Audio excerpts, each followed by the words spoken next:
This is Chungking Express. As I mentioned in my introduction, this is the first time he's really starting to get a bit of international recognition.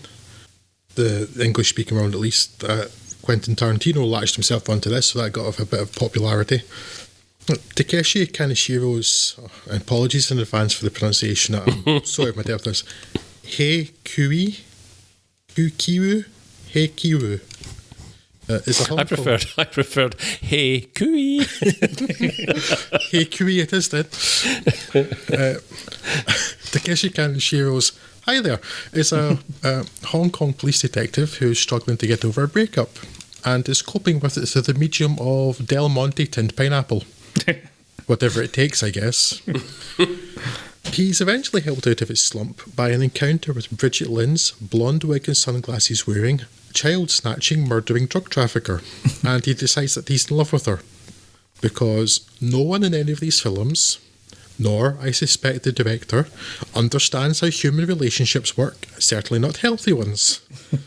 Despite it seeming that Hey Kui is the protagonist of the story, his story ends about a third of the way in. So successfully so, in fact, that by the end of the film I had genuinely almost forgotten the first section entirely.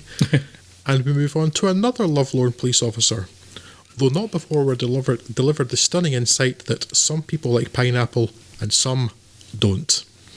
This second police officer is Tony Leung's Officer 663, whose beat takes him regularly past the same Midnight Express takeaway where Hey Kui was making regular calls to his voicemail service.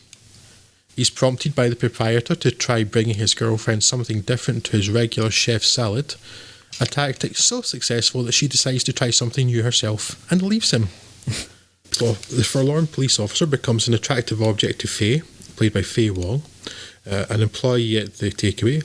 So, naturally, she sets about sneaking into his flat, changing things and buying him new goldfish, none of which he notices, which I guess explains why he's still a beat cop and not a detective. But when he finally catches her in his house, he naturally wants to go out with her, and she naturally buggers off to California.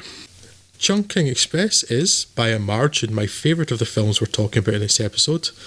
I still don't find it particularly satisfying, though I'm aware much of that can be attributed to an overriding preference for strong narrative. Or, well, any narrative.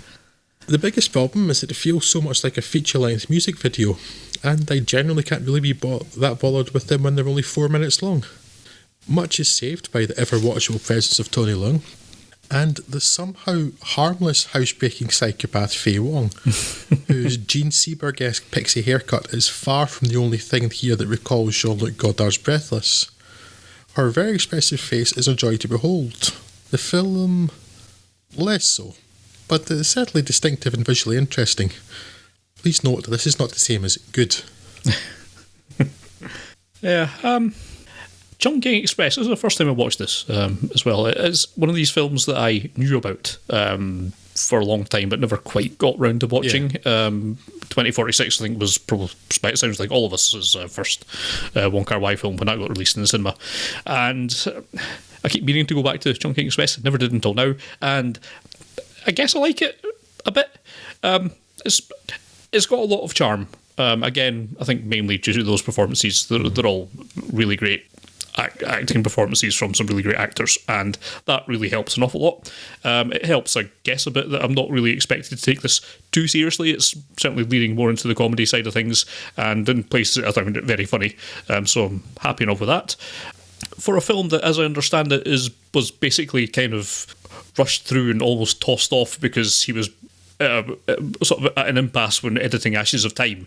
This was sort of thrown together and knocked this off in 2 months. Yeah, and for the that kind of schedule that's gone into it, I think this certainly belies that. It certainly seems a bit more polished than that, and I think it's certainly, as I say, got a lot of charm. It's absolutely recommended. God, I don't know. Probably not. It's pretty solid, and I quite enjoyed it. I can't get too excited about it, but I certainly didn't regret watching it, and I would suspect this is perhaps one of the easier entry points into the Wong Kar-wai experience as well. Yeah, satisfying? No. Again, it's the same problem I've got with a lot of these characters. I don't want to sound like I need someone to sit down and like every film has to have a scene where a character just sits in front of a bar and explains what's happened to him in the past and this is why he is who he is and that sort of thing. But it wouldn't have hurt. I would like to at least have the impression that these characters have some sort of depth to them. You don't really need to go into all that much, but these ones kind of don't. I mean, and when they're doing things that aren't particularly realistic anyway, it kind of doesn't help in having me take them seriously as characters and investing them in that way. So I can't really take much of this seriously, but that's less of a complaint in Chungking Express because its tone is lighter, it is more flyaway, it is a bit more disposable by its very nature, and so I guess I liked it well enough on that basis. Again, can't be overwhelmingly enthusiastic about it, but I certainly wouldn't recommend anyone steer away from it. Yeah, it's all right. It's all right. There you go. I've not watched any of the other films tonight other than my own because I'm selfish like that. So okay then, Scott.